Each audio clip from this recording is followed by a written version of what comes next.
Selamat datang kembali. Nah, kali ini kita bakal bahas lebih dalam nih materi yang Anda kasih soal peran kecerdasan buatan atau AI ya dalam dunia teks. Iya, menarik banget materinya. Betul, materi yang Anda bagikan ini kan kasih gambaran luas ya.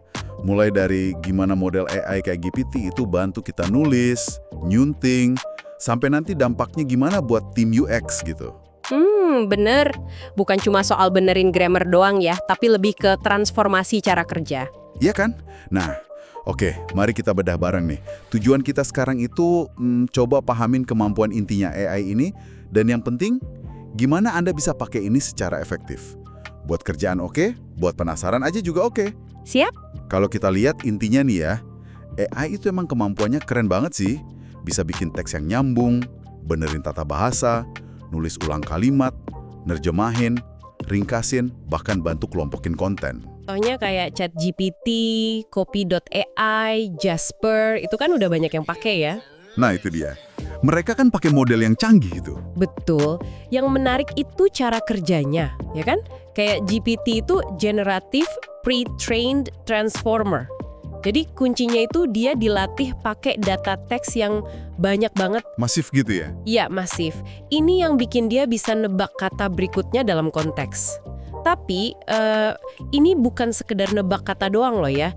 Teknologi transformer di dalamnya, dengan mekanisme attention, itu bisa paham konteks kalimat secara utuh. Oh gitu? Jadi dia ngerti nuansa juga ya buat benerin atau nulis ulang? Tepat, makanya hasilnya bisa relevan. Tapi ya itu tadi, kuncinya di perintah atau prompt kita.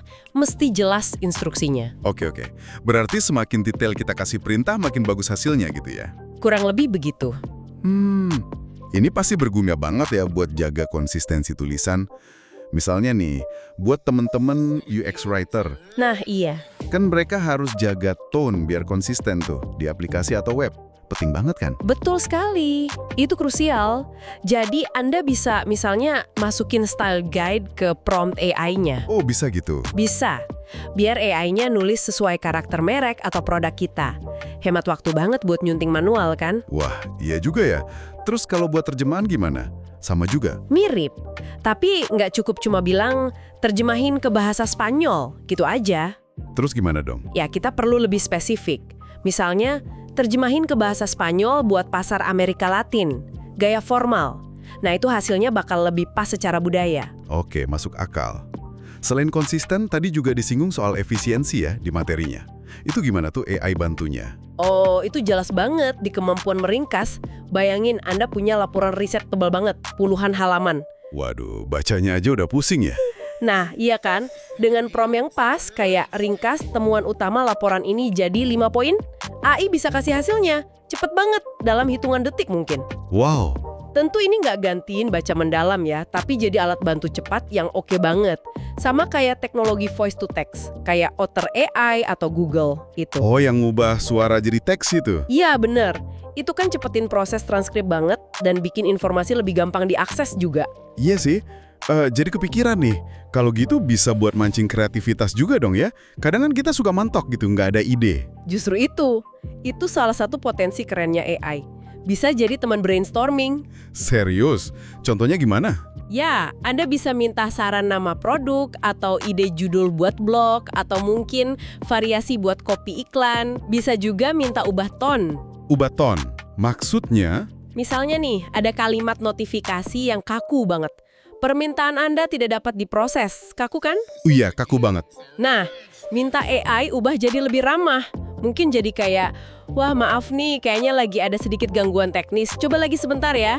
Lebih enak kan didengarnya? Wah, iya juga ya. Jadi lebih manusiawi gitu kesannya. Berarti perannya emang lebih dari sekedar tukang ketik atau koreksi ya. Bisa jadi partner kreatif juga. Bisa dibilang gitu. Nah, ngomongin ke depan nih. Di materi Anda kan ada singgungan soal dampaknya ke tim UX. Gimana tuh? Apa peran manusia bakal keganti? Kalau dari materi yang kita bahas sih, kecenderungannya lebih ke perluasan peran ya, bukan penggantian total. Perluasan peran. Maksudnya gimana tuh? Ya, mungkin nanti kita lihat UX yang lebih dinamis, lebih personal, antar mukanya bisa nyesuaiin diri secara real time. Terus riset pengguna juga bisa dibantu AI buat analisis data skala besar, baik kualitatif maupun kuantitatif. Jadi lebih canggih gitu ya risetnya? Iya, bahkan udah ada alat kayak Galileo AI, itu bisa bantu bikin wireframe awal, kerangka desain gitu, cuman dari deskripsi teks aja.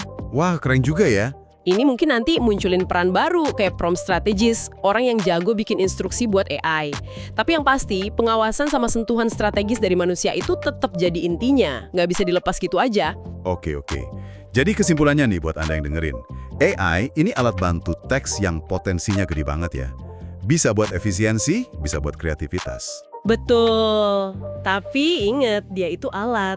Butuh arahan yang cerdas, lewat prompt tadi, dan tetap perlu penilaian akhir dari kita, manusia. Sentuhan manusia itu penting. Siap. Nah, sebagai pemikiran penutup nih, buat Anda renungkan. Seiring AI makin nyatu sama kerjaan kreatif kita, kira-kira gimana ya definisi kepengarangan atau orisinalitas itu bakal berubah nanti di masa depan? Pertanyaan menarik tuh. Iya kan? Sesuatu buat dipikirin lebih lanjut sambil Anda coba-coba sendiri teknologi ini. Oke, terima kasih banyak sudah menyimak pembahasan materi kali ini bareng kita.